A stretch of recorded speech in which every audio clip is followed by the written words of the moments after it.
이제 5월이 다 끝나가네요. 윤미향 당선자도 내일이면 국회의원이에요. 윤미향 의원님, 착착 잘 분내야죠. 한 번씩 해봐. 윤미향 의원님. 나부터 하는데 새치가 먼저 하는 게 임자죠. 윤미향 의원님 사랑해요. 윤미향 언니 힘내세요. 자, 이걸 해줘야지 멘트를 뒤에 뭐. 사장님이 보고 사장님 보고 계시는데 막 훌륭하다, 사랑해요 훌륭해. 해도 돼요? 아니 저는 사장님 항상 해요. 자 넘어가겠습니다. 네. 그 6월 달부터 21대 국회가 시작되는 거고 사실은 마스크 오브제 이제 안 해요. 6월 달부터는 다음 주부터는 마스크 오브제는 안 하고 아무나 가서 살 수 있습니다. 일주일에 세 장. 3장 사는 건 똑같은데 18세 이하의 청소년 이하는 일주일에 5장을 살 수가 있어요. 와 좋겠다. 그러니까 이제 마스크 오브제 안 하셔도 됩니다. 다만 신분증이 필요해. 그러니까 언제든지 가서 살 수 있고 대한민국이 전 세계에서 마스크 보유가 가장 많은 나라가 됐어요. 근데 뭐 지금은 마스크를 편의점 가도 쉽게 구할 수 있어가지고 물론 이제 여기서 파는 마스크랑 이렇게 오브제를 아니 그 뭐지? KF94, 그거랑 KF94 품질이 똑같다고 볼 수는 없지만 품질 다릅니다. 네, 그래도 충분히 그 코로나 방어용으로는 사용할 수 있는 마스크들을 워낙 저렴하게 구할 수 있어서 우리나라밖에 없어요 지금. 마스크도 중요하지만 그거보다 더 중요한 건 손 씻는 거거든요. 근데 생각보다 저 요즘에 사람들 손 얼마나 씻는지 눈여겨보는데 안 씻는 사람들 굉장히 많아요. 정부한테 입밥만 닦고 손 안 씻는 거 아니에요? 이 혹시? 닦는 게 제일 중요합니다. 아니 진짜요, 근데. 손 안 씻은 거 같은데. 이는 닦고 손 안 씻는. 알콜 소독약은 박박 아주 그냥 질려볼 때 하시죠? 손가락 빨아도 괜찮아요. 제 손가락은. 자 알고는 계시라고요. 뭐 내가 몇 년생이니까 뭐 무슨 요일날 가야지 뭐 이렇게 기다리실 필요 없고 다음 주 월요일부터는 아무 때나 가셔도 마스크 살 수 있다. 신분증 찍고. 그리고 지금 뭐 쿠팡 등이네 뭐네 해가지고 지금 막 세 자릿수 환자가 발생하기도 하거든요. 근데 저는 잘해낼 거라고 믿어요. 그러니까 지금도 언론은 수개월째 지금 뉴스의 탑 보도가 코로나잖아요. 근데 이거 굉장히 많은 그 사이에 도전과 응전이 있었죠. 대표적으로 대구부터 시작해가지고 다 막아내고 있잖아요. 미국 같은 나라는요 사망자가 10만 명이 넘었습니다. 대한민국 사망자 지금 100명대에서 지금 얼마나 잘하고 있는지 아시겠죠? 느낌이. 사실 우리나라 같은 경우 인구 밀도가 워낙 높아서 미국처럼 이렇게 대륙에 있는 곳이 아니잖아요. 인구 밀도가 가장 높은 나라 중에 하나임에도 불구하고 이 정도로 선방을 한다는 건 정말 굉장한 거거든요. 그러니까 수도권에만 대한민국 인구의 반 이상이 살고 있고 그런 나라죠. 그런 이유가 있어요. 자세히 생각해 보면은 이 산악지방과 평야지방이 이렇게 연결되어 있는데 산이 전체 우리나라 면적의 70%가 되다 보니까 나머지 30% 안에서 살려다 보니까 더군다나 수도권 집중화 현상 때문에 어마어마하게 많은 사람들이 지금 살고 있어서 수도권이 만약에 코로나가 터져버리면요. 그러니까 뚝이 무너져 버리면 어마어마하게 좀 번질 수 있겠는데 정말 열심히 피땀 흘려가면서 지금 잘 막고 있다. 그 우리 꼬맹이 친구의 언니가 다니는 학원에 강사가 확진이 돼가지고요. 동네가 발칵 뒤집혔어요. 근데 다행히 그 우리 꼬맹이 친구의 언니는 음성으로 나와가지고 동네가 막 이런 분위기고 지금 뭐 바로 이 옆에 저기 여의도에 있는 무슨 건물에서 확진자가 나오고 막 그래가지고 현실로 내 현타가 오더라고요. 이렇게 되면 근데 잘 막아낼 거라고 믿어요. 지금까지 잘해왔으니까 그 실력이 대단한 나라니까. 자 알겠습니다. 어제 그러니까 문 대통령이 목요일 날 주호영과 김태년 두 원내대표를 만났잖아요. 근데 가장 첫 번째로 중요하게 다뤘을 법한 의제가 공수처장 관련한 법이더라고요. 이 공수처장 법안은 좀 조속하게 빨리 좀 처리해달라 이런 이야기를 했던 것 같고 뭐 뻔한 이야기죠. 뭐. 그러니까 언론은 그런 이야기를 합니다. 주호영은 뭐 할 말을 뭐 따박따박 다 했다 이렇게 이야기하는데 그러라고 지금 모은 자리예요. 근데 내가 봤을 때 박근혜 때였다고 하면 어땠을까 싶어요. 야당 원내대표가 와서 문 대통령한테 여러 가지를 요구하는데 그런 분위기를 못 만들었을 거라고 생각하거든요. 문 대통령은 진짜 허심탄회하게 다 들어줬나 보더라고요. 그러니까 그 2시간 36분 동안 했다는 거면 보통 모임이나 1시간이면 다 할만 하거든요.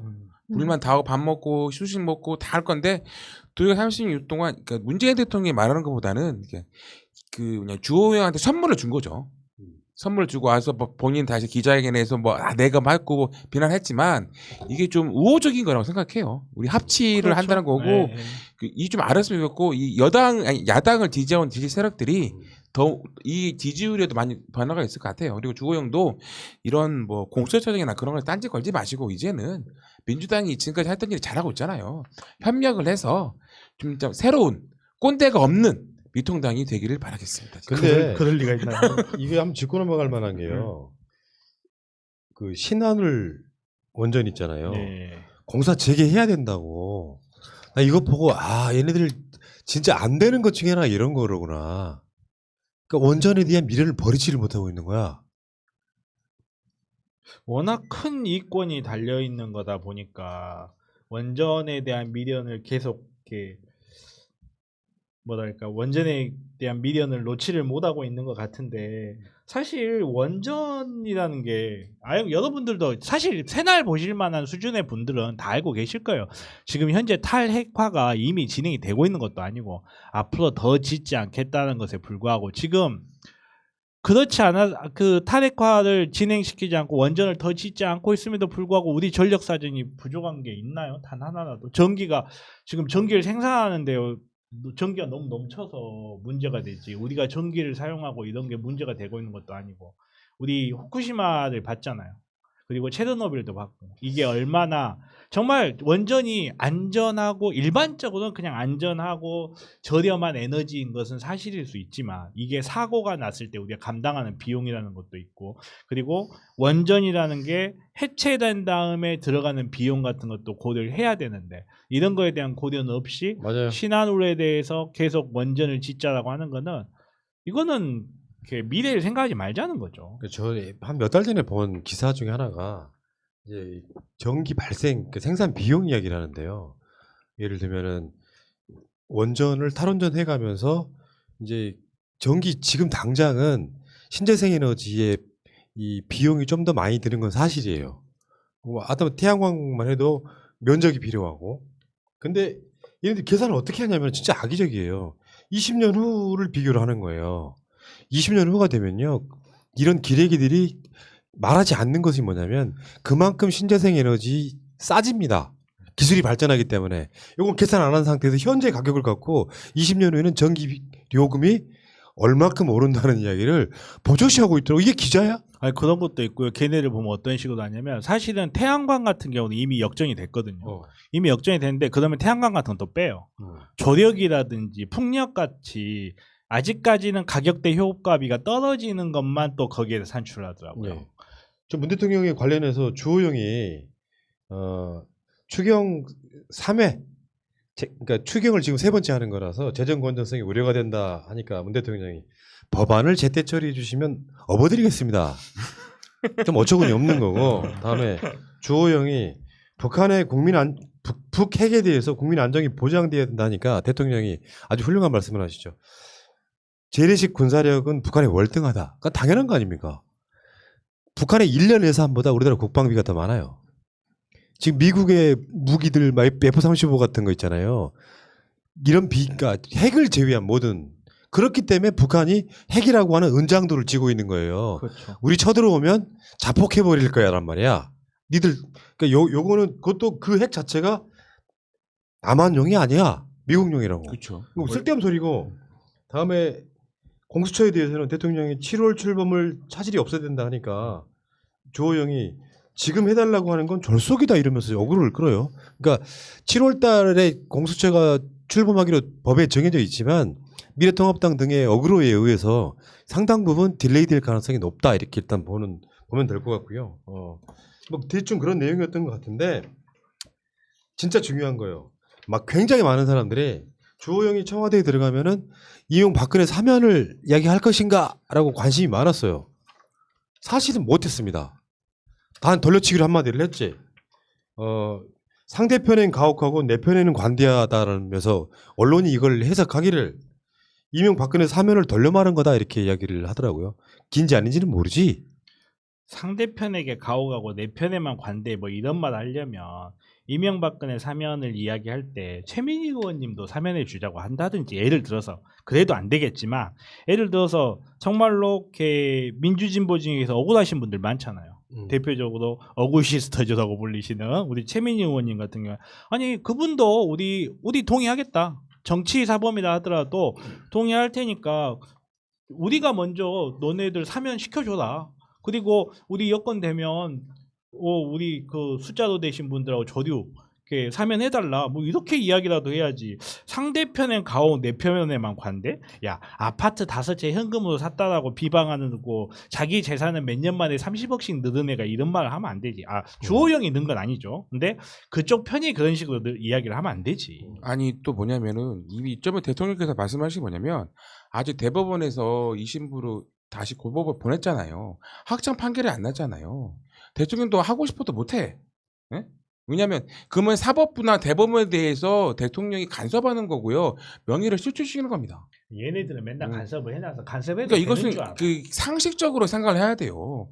형은 어느 정도 살고 난 다음에 또 하면 안 되지만 그건 주제에 넘어가는 거죠. 이것은 오버하지 말라고 해야 돼요. 있잖아요. 주호영이 박근혜 배신하고 탄핵시킨 자예요. 사실은 밤이당 그 미래통합당의 원내대표가 되긴 했지만 직접적으로 까놓고 박근혜 사명하라고 말한 염치가 없는 거죠. 그렇죠. 그러니까 박근혜가 진짜로 억울하다고 생각하고 박근혜 구할 생각이었다면 이런 말을 함으로써 있잖아 이슈가 되거든요. 근데 문 대통령이 그 피해가기 어려운데 그냥 뭐 상대편에 가혹하고 내 편에 관대만 하시면 되겠습니까? 이런 뉘앙스로 말했다고 하는 건 박근혜 사면시키고 싶은 생각도 없고 사면시켜봐야 이 사람들이 입장에서 남는 것도 없어요. 그러니까 진정성 하나도 없는 거지. 야, 주호영이 처음으로 잘한 게 그거 같네. 근데 지금 주어가 없는 걸 보니까 검찰이랑 언론들이 그랬다라는 얘기 같은데요. 적폐청산에 있어 상대편에게 가혹하게 하고 있고 내 편에 대해서는 관대하게 한다. 주어는 없습니다. 근데 우리는 누가 그랬는지 알고 있잖아요. 사면의 기본 전제는 처절한 반성입니다. 국민들에게 수도 없이 반성을 하면 그때 국민들이 야, 저 정도 했으면 됐다 할 때 사면하는 거지. 뭐 말도 안 되는 개소리들 하고 계십니까? 나는 그거 하나 읽어드리고 싶어요. 지금 그 민주당하고 이제 미래통합당하고 이제 상임위원회 갖고 지금 신경전하고 있는 거잖아요. 주호영 2008년 7월 22일입니다. 8년요. 당시 한나라당 수석 부대표였습니다. 총선에서 많이 뽑아준 것은 뽑아준 사람 뜻을 반영해달라는 건데 과반 의석당이 전 상임위원장을 다 맡도록 하면 된다. 협상 필요 없이 그냥 지난번에 미국 민주당이 한석 많아서 전 상임위원장을 다 가지고 갔지 않습니까? 빙고. 브라보. 브라보. 다 민주당 거. 주호영 의견님의 100% 찬성하고 100% 찬성합니다. 네. 이런 영화 제목이 떠오르네요. 지금은 맞고 그때는 틀리다. 그러니까 이것도 그러니까 이게 웃기다니까요. 이런 식의 말이 바뀌는 거는 이제 내가 봤을 때 내가 어제까지만 해도 법사위원만 가져와도 뭐 되겠다 했는데 오늘부터 생각이 바뀌었어. 주호영 말 때문에. 민주당이 다 가져와도 되겠구나. 훌륭하시고 원래 그런 거 아니에요, 다. 법대로 하자. 법대로 하자. 법대로 해야죠. 의석을 법대로 해. 그냥 상임위원회만 배정해주고 지들끼리 알아서 뽑으라고 해. 그럼 되잖아. 아니, 그 대신 뭐 주냐면 상임 부위원장을 주면 되잖아요. 왜 줘요? 아니 그냥 부위원장. 또 이제 알아서. 네, 알아서 하라고. 네, 알아서 알아서 하게. 하라고. 그러니까 저쪽에 법사위원장에 이쪽에 뭐 예를 들면 굳이 말하면 거론된 사람으로는 박범계가 나오고 저쪽에 김도읍이 나와서 본회의 수투표해. 그리고 자, 법사위원장 자 패스. 다 다음에 그다음 부위원장. 네. 뭐 운영위원장은 뭐 당연직으로 네. 여당 원내대표 갖고 온다고 하지만 이것도 투표로 뽑아. 또 봐봐. 그래서 뭐 김태년하고 주호영 나가서 또 투표 콜 이렇게 하자고 법대로 해. 이게 이상하게 기계적인 균형을 너무 강조하는 게 있어서 그러는데 자, 수요일 날도 똑같은 이야기를 했지만 정치 집단이 다수당을 차지했다는 거는 다수당의 힘을 충분히 발휘하려고 차지하는 거고 그리고 그 행위에 대해서 정치적 책임을 지면 되는 거예요. 그렇죠. 그게 민주주의인 거지. 몇 대 몇으로 뽑혔으니까 뭐 이것도 몇 대 몇 이것도 몇 대 몇 해야 된다. 이거는 말이 안 되는 거거든요. 총선에서 많이 뽑아준 것은 뽑아준 사람 뜻을 반영해 달라는 건데 과반 의석당이 전 상임위원장을 다 맡도록 하면 돼. 협상 필요 없이 그냥 지난번에 미국 민주당이 한석 많아서 전 상임위원장을 다 가지고 갔지 않습니까? 2008년 7월 22일 한나라당 수석 부대표 주호영 꽝꽝꽝. 아, 감사드립니다. 역시 진짜 아유, 미래지향적인 사람이에요. 천조국도 그러는데 우리도 해야죠 그러면. 그럼 미국이 하는 건데 이 사람들이 안 하면 되겠어. 그럼요. 형님의 나라인데. 자, 고마워요. 그럼 우리가 다 갖는 걸로 정했습니다. 근데